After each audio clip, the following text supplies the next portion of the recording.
क्यों नहीं हुआ सिलेक्शन? क्या कारण था कि आप लोग का पीडीएफ के अंदर नाम नहीं आया?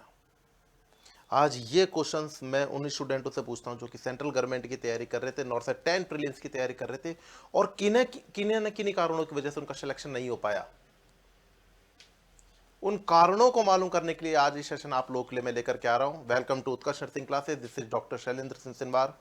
आप लोगों के सामने मैं वो कंसेप्ट लेकर के आऊंगा कि जिन कारणों के कारण से आप लोगों के सामने ये आपको वो असफलता देखनी पड़ी। जब आप लोगों का नॉर्थ से 10 प्रीलिम्स का रिजल्ट आया, पीडीएफ में आप लोगों ने अपना नाम नहीं देखा, उस कंडीशन में सबसे पहला आप लोगों के सामने नजरिया क्या था, सोच क्या था? अगर आप लोग बात करने की कोशिश करें, सबसे पहले आप लोगों के दिमाग में आएगा मेरे से नहीं हुआ, माँ बाप के मैं सपनों पे पूरा नहीं उतरा, मैं अपने गुरुजी के सपने पे पूरा नहीं उतरा, मैं आपके अपने घर वालों को शक्ल दिखाने के लायक नहीं रह पा रहा हूँ, या फिर मेरा सिलेक्शन नहीं हुआ। बहुत ज़्यादा डिमोटिवेट हो रहे हैं। बहुत ज़्यादा बच्चों से मैंने बात करी। ये जो सेशन है बच्चों, मैंने ये बच्चों आप लोगों के लिए सेशन क्यों लेकर के आया हूं, क्योंकि एग्जैक्टली आप लोगों को क्या करना चाहिए इस कंडीशन पे वो आपको मालूम करना जरूरी है। आप लोगों से मैं खुद पूछता हूं, ईमानदारी से बताइएगा कि जब आप लोग को पता चला कि आपको नॉर्थ से 10 प्रीलिम्स का रिजल्ट में आप लोग आउट हो चुके हो, तो क्या आपके फर्स्ट दिमाग के अंदर आया?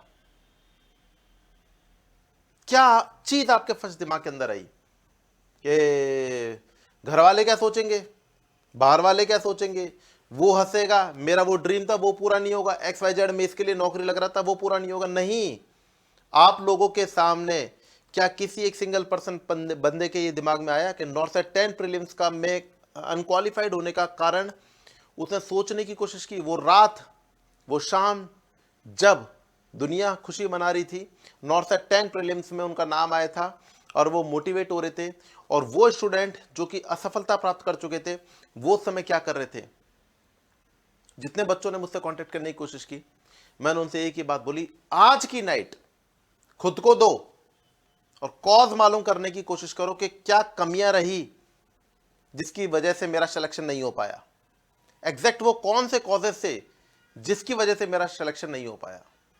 अगर आप में से 1% स्टूडेंट जो ये वीडियो देख रहे हैं उन्होंने इस पे वर्क किया कि एग्जैक्टली ये कॉज था कि मेरा सिलेक्शन नहीं हो पाया, तो यकीन मानिएगा उसका नॉर्थ सेट 11 पक्का है। लेकिन जितने स्टूडेंटों से मैंने पूछा क्या रहा आपका रिजल्ट, सर मैं आपके जो आपने सोचा था मेरे लिए मैं वो पूरा नहीं कर पाया। मैंने बोला कारण पता नहीं सर, मैं सेलेक्ट नहीं हो पाया, मैं जिंदगी में कुछ नहीं कर सकता, आई एम ए लूजर। मैंने बोला कारण पता नहीं। सबके पास में एक ही क्वेश्चन है, पता नहीं, पता नहीं और पता नहीं। इस पता नहीं का मालूम कर लोगे तो सिलेक्शन आप लोग का होगा। मैं जो बात कहने वाला हूं दिल खोल करके सुन लीजिएगा इस वाली बात को। इस पता नहीं के लिए सेशन में आप लोग के सामने लेकर के आ रहा हूं, ताकि अब ये जो गलती हो गई है, अगर आप लोग ह्यूमन हैं तो ये गलती दोबारा मत दोहराइएगा। क्या वो एग्जैक्ट कॉज रहते हैं सफलता के जिसके कारण से आप लोग अपनी सफलता से दूर हो जाते हो? अच्छा खासा पढ़ाई करते हो, अच्छा खासा रूटीन मैनर करते हो, उसके बाद में भी सिलेक्शन ना होने के मेन कारण आज के सेशन में मैं आप लोगों के लिए लेकर के आ रहा हूं। बहुत सोच समझ करके बनाया गया ये वीडियो। असफलता होने के कारण, नॉर्थ सेट प्रीलिम्स में सिलेक्शन ना होने के कारण जो बच्चों के दिमाग में चलना चाहिए, सबसे पहला कॉज चलना चाहिए, अगर आप लोग समझदार हो तो ये होना चाहिए कि मेरी तैयारी में कहां कमी रही कि मेरा असफलता या अनसक्सेस हुई। आज हम ये मालूम करेंगे अपनी चेकलिस्ट के द्वारा, और ये वीडियो पार्शियल रहना चाहिए, ट्रांसपेरेंट रहना चाहिए। जिस बंदे में जो कमियां देखने को मिलेगी वो पोस्ट कमेंट के अंदर पूरा अपने आप में विवरण करेंगे कि मेरे अंदर ये कमी थी और इस वजह से मेरा सिलेक्शन नहीं हो। क्योंकि खुद को एनालाइज करके ही आप लोग आगे बढ़ सकते हो। खुद से कभी इंसान झूठ नहीं बोल सकता, मेरी ये सोच है। मैं बगल वाले से बोल दूंगा अरे मैंने इतनी तैयारी करी थी लेकिन मेरा सिलेक्शन नहीं हुआ, लेकिन मैं खुद से कैसे झूठ बोल दूंगा? मैं खुद से झूठ नहीं बोल सकता हूं। और जब तक आप लोग खुद को नहीं पहचानोगे जब तक आप लोग का सिलेक्शन नहीं होगा, याद रखिएगा। हनुमान जी भी अपनी ताकत भूल गए थे, जब उनको खुद की ताकत याद करवाई तब जाकर के उनका सिलेक्शन, उनकी ताकत उनको पता चली और उन्होंने फिर आगे की तरफ अपना काम किया। हनुमान जी तक अपनी ताकत भूल चुके थे, तो आप लोग भी अपनी कमियों को मालूम कर लो। ताकत तो आप लोग के पास में है, अपनी कमियों को मालूम कर लो, आप लोग का सिलेक्शन तय है। सबसे पहले चेकलिस्ट लेकर के आया हूं मैं, और इस चेकलिस्ट बनाने में मेरे को पता है कि यहां पर हमने कितना वर्क किया है। वन बाय वन समझने की कोशिश करिएगा और वीडियो को लास्ट तक देखिएगा, क्योंकि इस समय यह वीडियो आप लोगों के लिए गेम चेंजर होने वाला है। सबसे पहली बात, इनकंसिस्टेंट स्टडी रूटीन। कोई पैटर्न नहीं था पढ़ाई करने का। एक दिन तो 10 घंटे पढ़ लेना है और उसके बाद में 3 दिन तक पढ़ाई नहीं है, फिर अगले दिन 18 घंटे पढ़ लिया और 6 दिन तक सोता रहा, या फिर पूरी रात पढ़ाई के लिए बोला कि मैं पूरी रात पढ़ाई करता हूं, दिन भर सोता हूं। अरे घर वाले देख रहे हैं, यार बच्चा कितनी पढ़ाई करता है यार, पूरी रात पढ़ाई करता है। अरे ये तो देखो कि वो पढ़ने के लिए 11 बजे बैठता है और रात को 2-2:30 बजे तक सो जाता है। इसे कहते हैं पूरी रात। बाकी दिन भर सोता है। तो खुद को सोचो, 12 से 1, 1 से 2, 2 से 3, 3 से 4, 4 घंटे की सिटिंग भी लगाता है। तो 4 घंटे की सिटिंग को मैं एज ए सीनियर 4 घंटे की सिटिंग मानता ही नहीं हूं। 4 घंटे में से 50% ही आपका माइंड सेट होगा। तो आपने 2 घंटे की पढ़ाई करी, 24 घंटे में सिलेक्शन कैसे होगा? चलो 10 घंटे पढ़ाई करी, अगले दिन तो आप लोगों ने कंपेंसेट कर लिया, यार बहुत पढ़ लिया, 2-3 दिन रेस्ट करते हैं, या फिर कोई काम आ गया, अरे कल ही तो पढ़ाई करी थी 10 घंटे और अब तो रहने दो, आज तो मैं ये वाला काम कर लेता हूं। चलो ठीक है, कल मूवी देखने के लिए जाना था तो आज मैं 12 घंटे पढ़ लेता हूं, कल के दिन पढ़ाई नहीं करूंगा। कंसिस्टेंटली आप लोगों ने पढ़ाई की थी क्या? ये एरो आप लोगों का वेट कर रहा है। क्या आप लोगों ने कांस्टेंट पढ़ाई की थी क्या 4 से 6 घंटे? इस चीज का आप लोगों को आंसर चाहिए, खुद से पूछना है बेटा, क्योंकि हम टूट चुके हैं और हमको अगर सफलता अब भी अगर लगती है कि मेरे को सिलेक्शन लेना है, तो फिर एक एक चीज को अपने पास में रख लेना। यह चेकलिस्ट पूरी आपके टेबल पर होनी चाहिए। इंसान वो ही है जो असफलताओं को स्वीकार करे, असफलता के कारणों को जाने, उनके ऊपर वर्क करे और तब सक्सेस प्राप्त करे। सबसे पहले इनकंसिस्टेंट स्टडी रूटीन। दूसरे नंबर पे रिसोर्सेस हार्डिंग। एक ही सब्जेक्ट के लिए 4-5 अलग अलग बुक्स और कोचिंग्स का मटेरियल जमा करना और एक को भी पूरा ना पढ़ पाना। मैं एक बात सिंपल सी कहता हूं, सर मैंने स्टूडेंट से पूछा आपका से कौन कौन सी बुक है? सर मेरे पास में सर ये है, ये है, ये है, ये है, ये। अरे मैंने बोली क्या बात है? अरे एक बुक को 10 बार पढ़ना है, 10 बुकों को एक बार नहीं पढ़ना, इतनी सी बात समझ में नहीं आती? एक तो आप लोग वन लाइनर कंसेप्ट के लिए कॉम्प्रिहेंसिव बुक को अपनी टेबल पर रखो, एक आप लोग एनक्लेफ के पैटर्न को समझने के लिए सिनेरियो बेस्ड बुक को अपने पास में रखो और एक पीवाईक्यू की बुक रखो। इतनी सी बात समझ में नहीं आई आप लोग को? एक ही कॉम्प्रिहेंसिव 5-5 बुक रख ली आपने, उसको कितनी बार कर लिया भाई? सर मैंने इस बुक को मैंने 2 बार पढ़ लिया, मैंने इस बुक को 3 बार पढ़ लिया, मैंने उस बुक को 4 बार पढ़ लिया। एक ही बुक को 10 बार पढ़ लेते ना भाई, एक ही बुक को 10 बार पढ़ लेते ना, क्या दिक्कत थी? इसे बोलते हैं करत करत अभ्यास है जड़ मत हो सुजान। आप लोगों को मोर टू मोर रिपीटिशन करना है on word, more to more repetition करना है।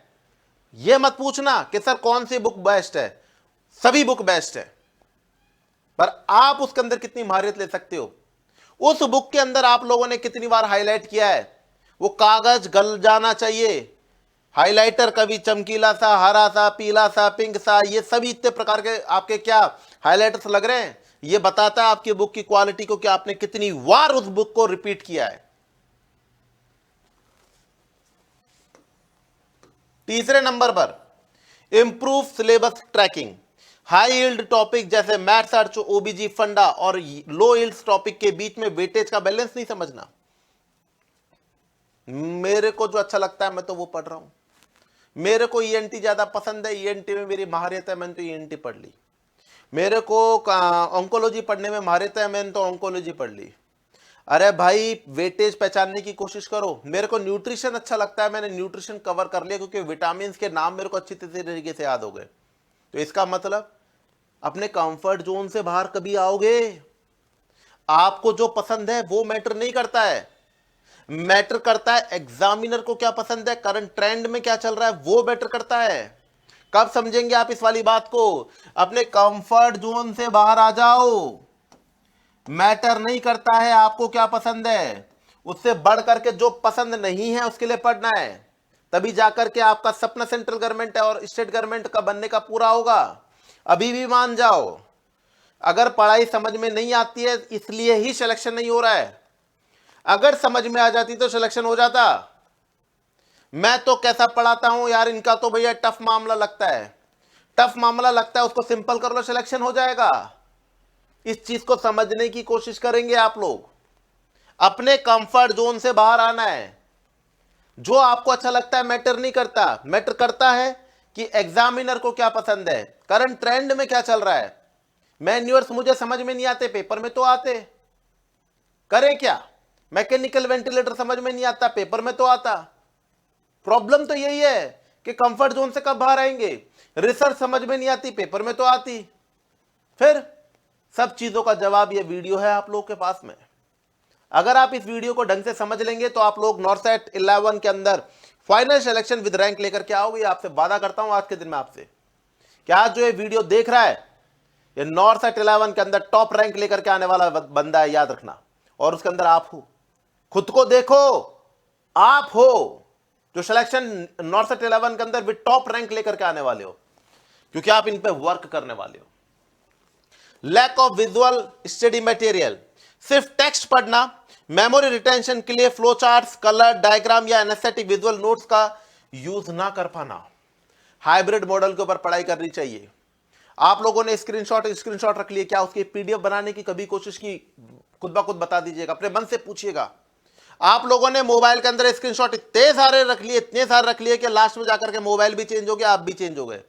क्या आपने कोई ऐसा सिस्टम बनाया कि ये जो आप जो हाइब्रिड स्टडी कर रहे हो, आप ये हाइब्रिड स्टडी पैटर्न कहलाता है, और इसके अंदर आप लोगों ने पीडीएफ बनाया लास्ट टाइम के लिए कि मैं इसको लास्ट टाइम पे देख करके जाऊंगा? नहीं, सिर्फ मोबाइल का मोबाइल में रह गया। और मैं जब अपने बच्चों को पढ़ाता हूं, मैं बोलता हूं कि मैं लिखने में विश्वास नहीं करता हूं, मैं माइंड में स्कैन करने में विश्वास करता हूं। जो मेरा स्टूडेंट है वो अच्छी तरीके से मेरी नेचर को अच्छी तरीके से जानता है कि मैं यहां पर से स्कैन करवाता हूं, कॉपी में नहीं लिख पाता हूं। कुछ नई चीजों को पहचानने की कोशिश करिए, तब जाके सिलेक्शन निकलेगा। इन चीजों को याद रख लीजिएगा। No dedicated revision plan, dedication नहीं है। इतने दिन में इसको कंप्लीट करना है, इतने दिन में इसको कंप्लीट करना है, कोई डेडिकेशन नहीं है हमारे पास में। बस चले जा रहे हैं, चले जा रहे हैं और चलते जा रहे हैं, पता नहीं कहां तक जाएंगे, कुछ नहीं पता है। नया पढ़ते जाना और पुराने पढ़े हुए टॉपिक्स को रेगुलरली रिवाइज ना करना, फॉरगेटिंग कर्व का शिकार होना। नया का नया पढ़ते जा रहे हैं, पढ़ते जा रहे हैं, पढ़ते जा रहे हैं। मेडिकल फील्ड है यार, अस्थमा शुरुआत होता है, नेफ्रोटिक शुरुआत होता है, जीएनएम से बीएससी आता है, एमएससी आता है, मेडिकल लेवल पर आता है। कितना पढ़ोगे, पढ़ाई कम पड़ जाएगी। डायबिटिक मेलाइटिस पे कितना पढ़ोगे, पढ़ाई कम पड़ जाएगी। लेकिन टॉपिक का कॉन्सेप्ट खत्म नहीं होगा, बढ़ता जाएगा, बढ़ता जाएगा, बढ़ता जाएगा। डिफेंस मैकेनिज्म आप लोग जीएनएम में भी पढ़ते हैं, आप लोग बीएससी में पढ़ते हैं, और मेडिकल के अंदर इसके ऊपर बहुत बड़े रिसर्च होती है। कितना पढ़ोगे, कितना नया पढ़ने की कोशिश करोगे यार? जो पढ़ा है उसको कवर कर लो। कवर का मतलब समझो, रिवीजन का मतलब समझो। रिवीजन जो कर रहा है वीकली, रिवीजन जो करता है मंथली, उसका सिलेक्शन 100% होता है, याद रखिएगा। नया पढ़ने से सिलेक्शन नहीं होता है, पुराना दोबारा रिवाइज करने से सिलेक्शन होता है, मोर टू मोर रिपीटिशन से सिलेक्शन होता है बच्चों।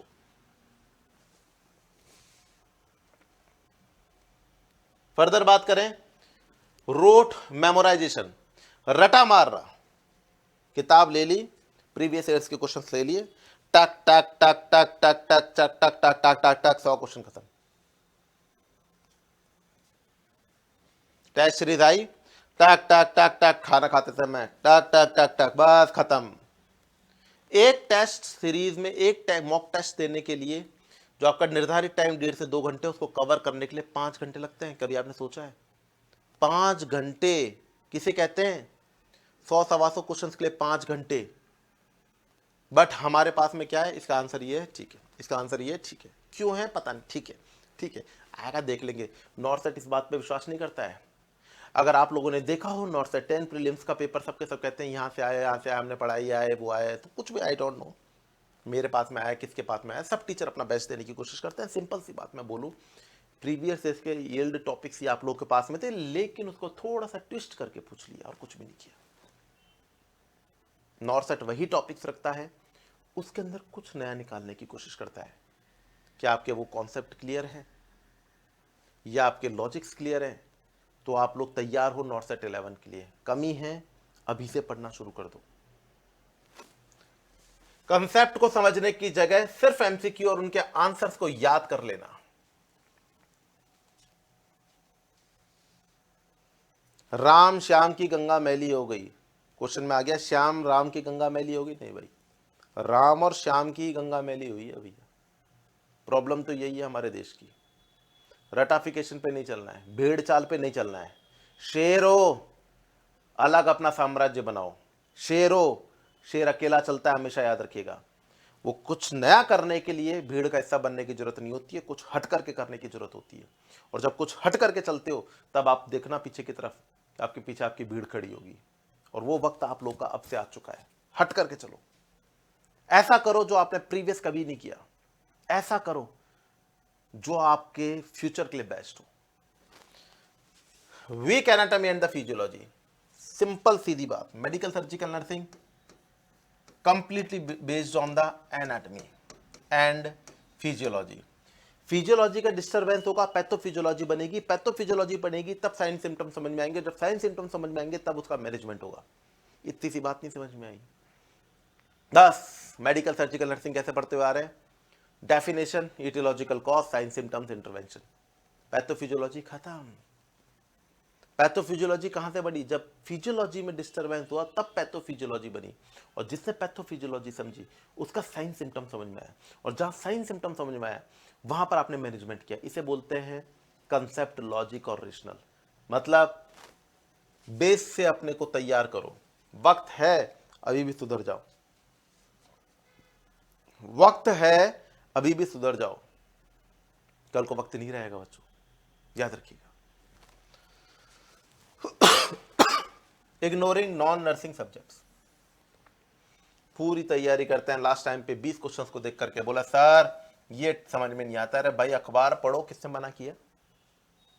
अखबार पढ़ने के लिए किसी ने मना किया? अपने देश के बारे में जानना गलत बात है, 5 क्विज़ेस देखना गलत बात होती है।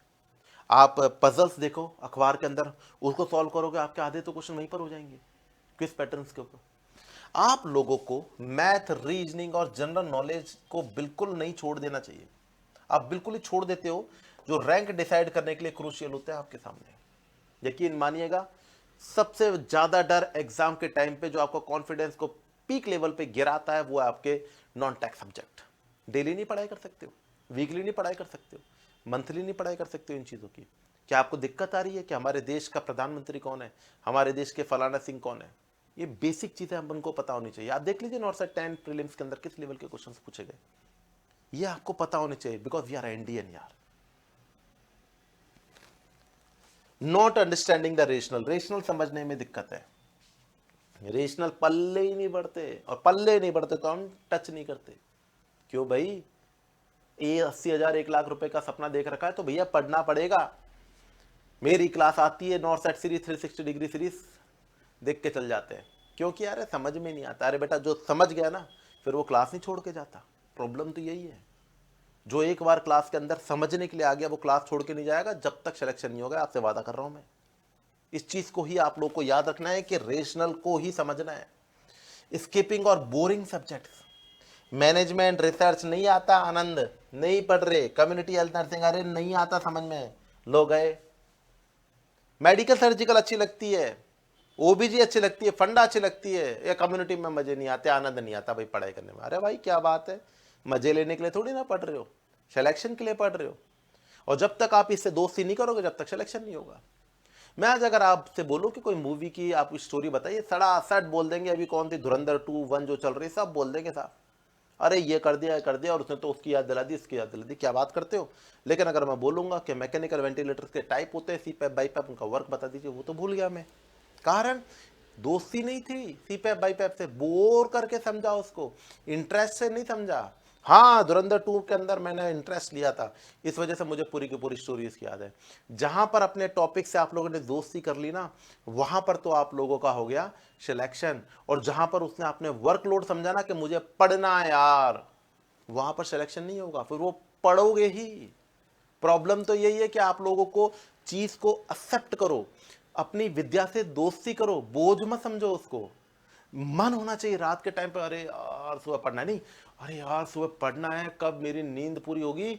और उसके बाद में आंखों में सपने भी ये होने चाहिए कि कल मैं ये ड्रेस पहन करके पढ़ाई करूंगा, कल मैं मंदिर जा करके पढ़ाई करूंगा, मैं कल टीका लगा के पढ़ाई करूंगा, मैं कल मस्जिद जा करके पढ़ाई करूंगा, मैं ये अच्छा काम करके पढ़ाई करूंगा, कल मैं 8 घंटे पढ़ाई करूंगा। ये भगवान 8 घंटे के अंदर मेरा 8 घंटे मन लगा रहे। ऐसी चीज कभी नहीं सोची होगी, अरे यार कल वो ही रूटीन दोबारा से पढ़ना है। भग जाओगे इस किताब से। आप एक दिन पढ़ोगे, 2 दिन पढ़ोगे, तीसरे दिन अपने आप कहीं पर मूड बनेगा, वहीं पर स्किप हो जाओगे, तुरंत ही पढ़ाई ब्रेक हो जाएगी। दोस्ती करो किताब से बच्चों। किताब के पहले पन्ने पे लिख दो ड्रीम, क्या है ड्रीम आपका, वहीं पर नीचे लिख दो नीड, क्यों ये ड्रीम आपकी नीड है। ये दोनों जब आप लोग को दिखेंगे तो आप लोग की रातों की नींद उड़ जाएगी। और जो खुले आंखों से आप लोगों ने सपना देखा है, आपके माँ बाप ने देखा, वो जरूर पूरा होने वाला है। क्योंकि कोई भी डिमांड और सप्लाई के बीच में बहुत इंटरकनेक्शन होता है। कि डिमांड बढ़ा दोगे तो सप्लाई कम हो जाएगी, और डिमांड घटा दोगे सप्लाई अपने आप बढ़ जाएगी। तो इसका मतलब यह है, अगर आपके पास में नीड है, एम्स, क्यों क्यों, हर एक की कोई क्यों होता है कि मुझे सिलेक्शन क्यों चाहिए, बस उस नीड को याद कर लीजिएगा और सामने लिख दीजिएगा all India institute of medical sciences, सामने लिख दीजिएगा स्टेट गवर्नमेंट, खत्म बात। इससे ज्यादा कुछ भी नहीं है। सिलेक्शन 100% होगा, क्योंकि वो आपको सोने नहीं देगा। अपने टेबल पे लिख दीजिएगा ड्रीम और नीड। वादा करता हूं नींद नहीं आएगी आपको कभी भी, जब तक आप सिलेक्शन नहीं लोगे। आप सोओगे, आप फिजियोलॉजिकली सोओगे, आप मेंटली नहीं सोओगे, क्योंकि आपका ध्येय सिर्फ ये होगा बॉडी को काल्म करना, क्योंकि मुझे दोबारा से फुल एनर्जी के साथ में पढ़ाई करना है। Ignoring the image based question, आप लोग इग्नोर कर देते हैं इमेज बेस्ड क्वेश्चन को लेकर के, ब्लाइंड गैसिंग करते हैं, ब्लाइंड गैस फेंकते हो। 1/3 नेगेटिव मार्किंग होने के बावजूद भी 90+ क्वेश्चन अटेम्प्ट करना, जहां आंसर बिल्कुल ना पता हो। आप लोग खुद देखो, first section, second section, third section बहुत अच्छा है, सिंपल है। फोर्थ और फिफ्थ सेक्शन के अंदर ओवर कॉन्फिडेंस होगा और वहां पर जाकर के नेगेटिव फोड़ दिया। क्या ये सही है? 97-98 परसेंटाइल के स्टूडेंटों के पास में मेरे पास में मैसेज आए कि सर जय श्री राम, उनका सिलेक्शन हुआ। और ऐसे भी स्टूडेंट मेरे पास में जिनका 100 परसेंटाइल थे, उनके भी सिलेक्शन नहीं हो पा रहे, या उनके सिलेक्शन हुए लेकिन कम मार्जिन से हुए। क्यों भाई? क्योंकि वो ओवर कॉन्फिडेंस में रह गए, कांस्टेंट नहीं रहे। मार्जिन सेट करो अपनी। जब आपको यार क्यों बताया जाता है कि कट ऑफ है ना 50% रहेगी, 60% रहेगी, 45% रहेगी, मतलब अपना सेफ जोन से बाहर निकल करके ज्यादा नेगेटिव मार्क करना ही नहीं है ना आपको। अपनी जोन के हिसाब से आप लोग क्यों नहीं अटेम्प्ट कर रहे हो? 95 करने के बाद में पता है आपको क्या होगा? पता है आपको? सबका स्कोर कोड चेक कर लेना। 48 सही, 38 गलत, 58 सही, 48 गलत। बताइए कैसे सिलेक्शन होगा? और होगा तो फिर आपके कैटेगरी के हिसाब से होगा। आपके अंदर वो कैपेबिलिटी होनी चाहिए कि विदाउट कैटेगरी आप लोग सेलेक्ट हो। स्कोर कोड ध्यान से देखना, मेरी बातों को याद करने की कोशिश करना। वही चीज आप लोगों को देखने को मिलेगी जो मैं यहां पर कहने की कोशिश कर रहा हूं। स्कोर कोड को कार्ड को ढंग से देख लेना, वही चीजें आप लोगों को देखने को मिलेगी। अंधाधुन मार रहे हो आप लोग, कोई लाइन और लेंथ नहीं है। क्या कोई भी एक स्टूडेंट हर सेगमेंट के ऊपर, कागज के ऊपर लिखता है कि ये सेगमेंट मेरा पूरा हुआ, इसमें से मेरे इतने क्वेश्चंस एकदम सही हैं और इतने क्वेश्चंस में मुझे कंफ्यूजन है? क्या कोई भी स्टूडेंट 1 2 3 4 5 जो सेगमेंट आए थे उसके अंदर हर सेगमेंट के ऊपर अपने एडमिट कार्ड के ऊपर या कोई कागज दिया होता है वहां पर मैथ की कैलकुलेशन सॉल्व करने के लिए? हमारे टाइम पर देते थे भाई, वहां पर आप लोगों ने मेंशन किया? नहीं किया। अंधाधुन चलना है और यही रिजल्ट निकलने वाला है जब तक आप इन चीजों पर वर्क नहीं करोगे। ओवर थिंकिंग करना, काम जो करना है, माँ बाप ने टाइम दे रखा है, इसको करना है, वो नहीं सोचेंगे अरे भाई माँ बाप क्या करेंगे, माँ बाप मेरी शादी कर देंगे, मुझे नौकरी करनी पड़ेगी, प्राइवेट सेक्टर में करना पड़ेगा। अरे आज को देख, आज तुम्हारा काम क्या है कि अपने उस एग्जाम को कैसे क्रैक करें, क्या बेस्ट एफर्ट्स लगाएं। लेकिन हम कल की सोच रहे हैं कि कल अगर नहीं हुआ तो क्या होगा। अरे कल को छोड़ना यार, उसको सोच जो आपके सामने आ रहा है। मैंने एक और वीडियो बनाया था कि जिसका चिंतन करना चाहिए वो नहीं करेंगे, जिसकी चिंता नहीं करनी चाहिए वो करेंगे। मेरे घर वाले ये कर देंगे, मेरे घर वाले ये कर देंगे, सबके पास में आंसर है, लेकिन ये नहीं सोचेगा कि कैसे मैं ये इस एग्जाम को क्रैक करूं, कैसे, वो क्वेश्चन मार्क क्या हो, वो क्वेश्चन नहीं मिलेगा। आने वाले 20 दिन के बाद में, 10 दिन के बाद में, 12 दिन के बाद में, 13 दिन के बाद में फलाना एग्जाम है, उसको मैं 2 घंटे कैसे कंसंट्रेट करूं और 12 दिन कैसे पढ़ाई करूं, उसके ऊपर विचार नहीं रहेगा। विचार रहेगा नहीं सिलेक्शन हुआ तो घर वाले मेरे साथ में ये कर देंगे। अरे भाई, घर वालों का है, पढ़ाया लिखाया है आप लोगों को, अब उनका एक्सपेक्टेशन है आपसे, तो वो गलत नहीं कर रहे हैं, लेकिन आपको जो करना है वो आप नहीं कर पा रहे हो। सब चीजों को भूल जाओ। और मैंने बोला ना एक चीज कि नीड को याद रखो, नीड याद रहेगी तभी जाकर के सिलेक्शन होगा। ओवर थिंकिंग करना बिल्कुल बंद कर दो। Not reading all options. अरे क्वेश्चन ए पढ़ा सही, बाकी का ऑप्शन नहीं पढ़े। अरे भाई, क्वेश्चन पढ़ो एक बार, फुल कंसंट्रेशन के संग में माइंड में सेट करो आंसर, ऑप्शन में देखो करेक्ट आंसर, पहली बार जो आएगा वही आपका करेक्ट आंसर होगा। 99% चांसेस है। आप लोग जल्दबाजी के अंदर BCD देखते ही नहीं हो, ए क्यों ही लगाया तो हो गया गलती, बाहर आकर के ए किया, मुंह से आवाज निकलती है शिट यार।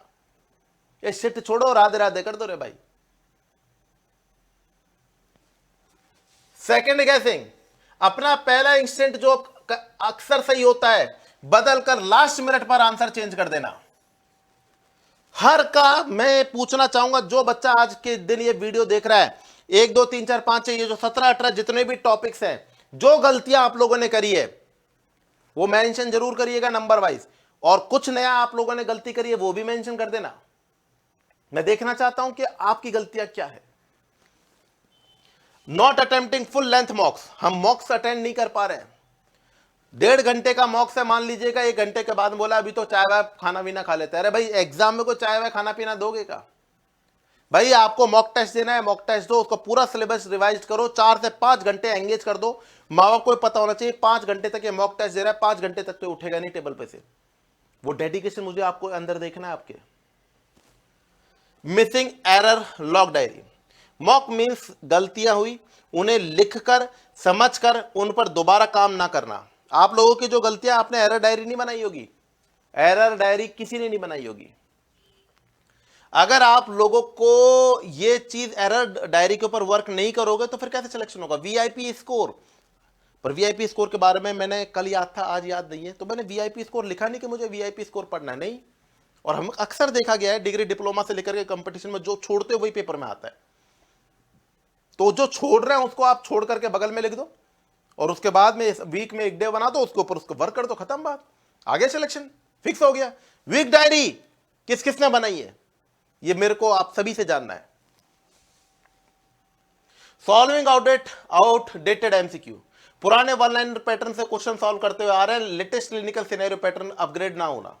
एग्जाम एंजाइटी पैनिक सबसे ज्यादा देखने को मिलता है। बोलता भी हूं, ज्यादा टेंशन हो वीडियो बना लो, और जब पेपर देकर क्या उस वीडियो को देखना, खुद ब खुद बोल दोगे बेवकूफी कर रहा था मैं उस समय। किस चीज की पैनिक, किस चीज का फोबिया, किस चीज से पैनिक होना, किस चीज का फोबिया? इसका तो वेट कर रहे हो आप लोग, एग्जाम को तो वेट कर रहे हो आप लोग 1 साल से, नौकरी का तो वेट कर रहे हो जब एग्जाम का टाइम आए, जब टैटे फुस डर रहे हैं, टेंशन हो रही है। उस टाइम पे कुछ नहीं होता था, जब आप आज के टाइम पे आप पढ़ाई करने बैठोगे उस समय तो बहुत मस्ती करोगे पढ़ाई के टाइम पे लाइव क्लास में, और जब एग्जाम का टाइम आएगा वही टैटे फुस। कॉन्स्टेंट रहना सीख जाओ, कॉन्स्टेंट रहना सीख जाओ, एक ही गति से चलो, एक ही नेचर से चलो। बर्न आउट, लगातार बिना ब्रेक लिए पढ़ना, जिससे मेंटल फैटिक हो जाता है, एग्जाम वाले दिन ब्रेन प्रॉपरली प्रोसेस नहीं कर पाता। कंटिन्यूसली लंबा सफर करना, हॉस्पिटल ड्यूटी आना, 12 से 14 घंटे पढ़ना, ट्रेन सफर करना, अगले दिन जाके पेपर दे देना। ब्रेन के अंदर ग्लूकोज नाम की चीज ही नहीं है। एग्जाम में कहीं का ग्लूकोज, बस गए, फिजिकली अपीयर है, नींद आ रही है, आधा दूर आ रहा है, क्वेश्चन नहीं पढ़ पा रहे हो, समझ नहीं पा रहे हो, इन सब का कारण वही है, lack of concentration cause proper rest नहीं किया। एग्जाम से 2 से 3 दिन पहले कंप्लीट रेस्ट करो। अब ये टाइम मेंस के लिए बोले 15-15 16-16 घंटे पढ़ो, 2 से 3 दिन पहले रिलैक्स, किताब बंद, और आप इसको करेंगे तभी जाके अप्लाई हो करेंगे। Illusion of studying and doom scrolling, बस एक बार रील देखी, रील देखते गए देखते गए देखते गए, 2 घंटे खराब करती। कागज में लिखना शुरू कर दो, पढ़ते कितने घंटे हो वो नहीं। कभी मैं एक स्टूडेंट से पूछूं कितना पढ़ते हो, पता नहीं, तब मैं बोलूँगा वेरी गुड। अगर मैं बोलूँ कितना पढ़ते हो, 4 से 6 घंटे पढ़ता हूँ, पढ़ता ही नहीं हो ये मान लेना।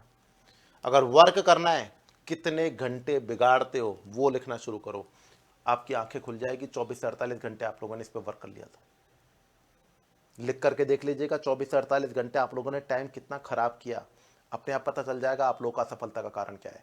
अगर पूरी तरीके से सहमत हो इस वीडियो से, तो लास्ट में वीडियो कंप्लीट होने के बाद में कमेंट में अपने कॉज को लिखिएगा, नंबर ऑफ कॉज को लिखिएगा, और उसके बाद में अदर कॉज मेरे को नहीं लगता कि किसी का और कोई कारण होगा, क्योंकि पढ़ते सभी है, सिलेक्शन उनका होता है जो कि इन कॉजेस के ऊपर वर्क करता है। अगर वीडियो पसंद आई तो कमेंट करें, शेयर करें और चैनल को सब्सक्राइब कर दीजिएगा, उत्कर्ष सिंह क्लासेस यूट्यूब चैनल को। Thank you so much. जय हिंद।